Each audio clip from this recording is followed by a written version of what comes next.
fans, this is Thaddeus from Going Nerdy, and I've been off for like a couple of weeks. I haven't made a video in quite some time, and I figured, what better way to start off a return than with like talking about this new road ahead and kind of like my after action report or my after thoughts about this. And I want to ask, is Star Wars Galaxy of Heroes dying? And I think the answer is obviously no. Now, before I jump into this and talk about my thoughts on it and share my opinion on this, I do want to spend a little bit of time looking at Reddit, because what better way to vent than enjoying some of the Reddit crap posting. So let's go ahead and jump over there right now and see what Reddit has to say about the road ahead. Now, first off, you can see people aren't really happy about this, but some of this is fun, right? This is one of my favorite. Still had an awesome day. Me checking out Reddit after having a nice day offline. This subreddit, the road ahead in CG. Yeah, that seems to be about it. Free-to-play farming guide for 2021. Quit the game. There's this. You guys were countering GLs. I love this. The Alpha and Omega, right? Geobrood Alpha, Omega, beginning, the end. Is this the end? No, it's not. This one's my favorite, though. I absolutely love this. SWGOH community figures out how to defeat GLs with non-GL counters, capital games, and I took it personally. This is...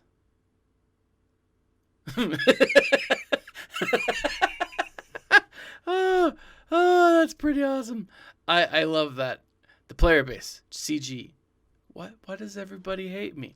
Right? I get it. Like, I totally get it. This road ahead was very divisive. It is not necessarily the greatest road ahead we've seen. I gotta say, I mean, I think we can all agree the video format was fun. The dad jokes that the devs came out with, I enjoyed. Right? They were fun.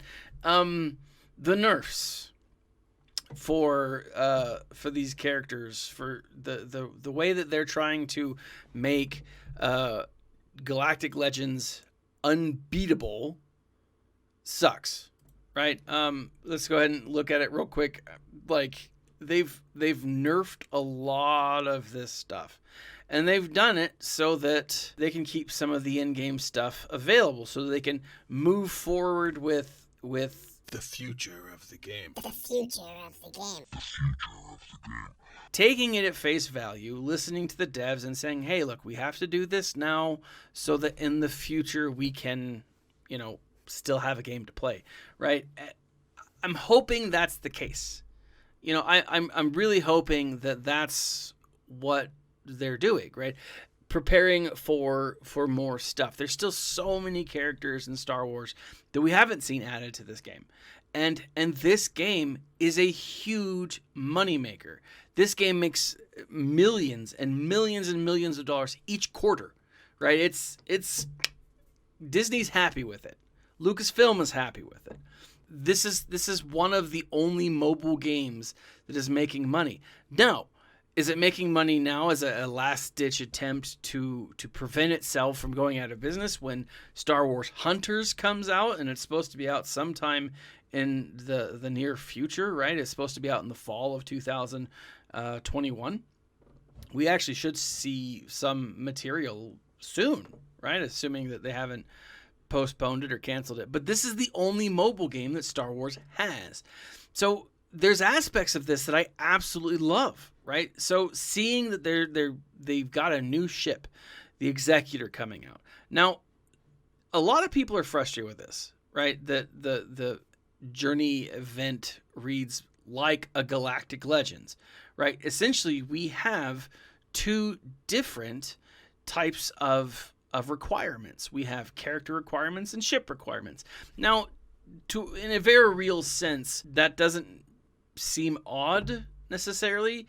because in the past they've done ship requirements, and those ships have had to meet a certain power requirement, power level. And yeah, so that doesn't seem off to me. The fact, though, that they're actually giving us a new ship, a new journey ship, is huge. The last one that we got was the Chimera, was Thrawn's. Thrawn's was a journey ship, right? And I do believe it was the only one that came as an actual journey, right?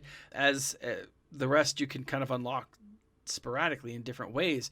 But Thrawn's, I do remember the time when it came out. It was kind of like a legendary event. It was a huge thing. And we haven't seen that for a while. And so this, I think, is really cool. And the fact that it's being connected to bounty hunters, I love, because I've been trying to get my bounty hunters to Relic 5 anyways. Like, they're characters that I want to get up in the first place. So to me, this isn't a huge thing.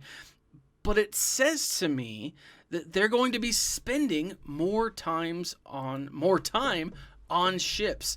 And one of the things that this game absolutely needs is for ships not to suck.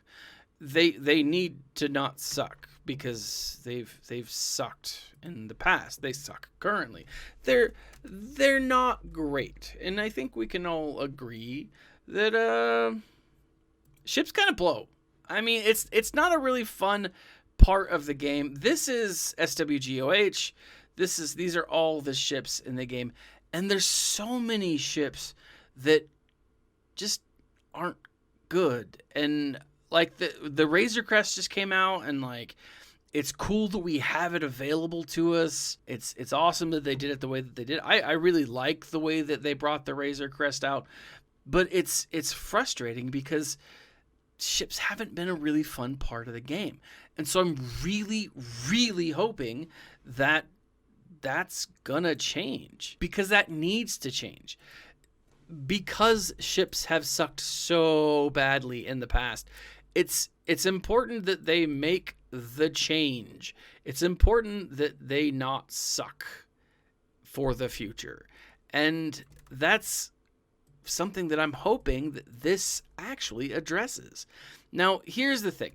CG has come out and made a lot of bad, I don't want to say bad choices, but I mean, they've been bad choices. Let's face it. They've come out and they've said, hey, this is something that we need to have. This is something that we need to adjust. Nobody wanted relics. Nobody wanted Gear 13, right? But for the game to progress, they have to give us these things. Ships was a really cool concept, but poorly executed. If they can fix ships by giving us this new executor class ship, then absolutely this will be something that I think will benefit the game long term. And I think that that's what they've been trying to say. I think that's what they said in this event. That's what they said in this thing. Now, I am frustrated, guys. I can't say that enough. I am frustrated that the tweaks that are being made are nerfs. I am. That sucks, because I've put time and effort into all of these characters that are being kind of adjusted, right? I don't care for that. I don't. But why? Right? Why is it that they're making these changes? And if I'm taking them at face value, it's because long term. I can complain about it, and there's a lot to complain about, but I'm hopeful. Now, Lord Vader, I mean, we all called it, right? I knew that when, and we all should have known, that the moment that the Bad Batch became farmable, they were going to be needed for something.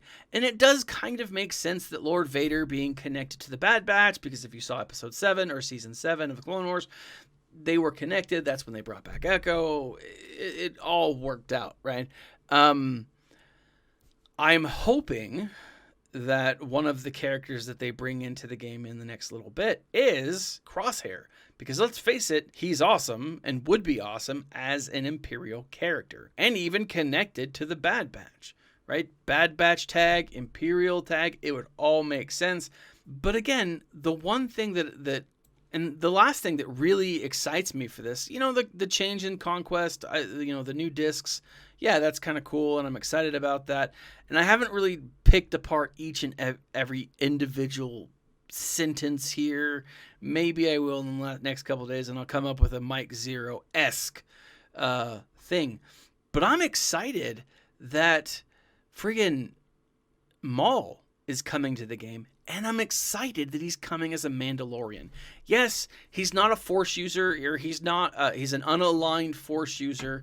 I like that. I think it's exciting. It makes me curious to see what they do with that kind of like non-faction faction. But again, I'm very excited to see what he does for the Mandalorians, because the Mandalorians kind of suck, right? I mean, individually within specific, things, specific frameworks, they're okay, but they're not a great team as it stands. And if Maul can be that leader that unites the Mandalorians, which he does in canon, this is going to be a great character. Now, we've seen Kat, we've seen Commander Ahsoka Tano, and we've seen the value that she brings to the game. This makes me hopeful for the Mandalorians. Now, again, if we take the devs at their word and just say, okay, look, you said this is for this reason. Okay, it sucks now. I'm not trying to apologize for the devs at all, right? I'm not. If that's what it sounds like I'm doing, fine, whatever. But I love the game. I don't want the game to go away. And because the game needs to be changed, periodically for the future, then they need to make those. They need to make those changes. Now, could there have been other ways to do it without nerfing the characters that that many of us have worked so hard to get, these GL counters? Yeah, they could have. Would it have been as effective? Probably not. Would it have been better received? Yeah, sure. We all would have loved that, right? Could they have boosted the GLs? Yeah, I think a lot of people would have loved that.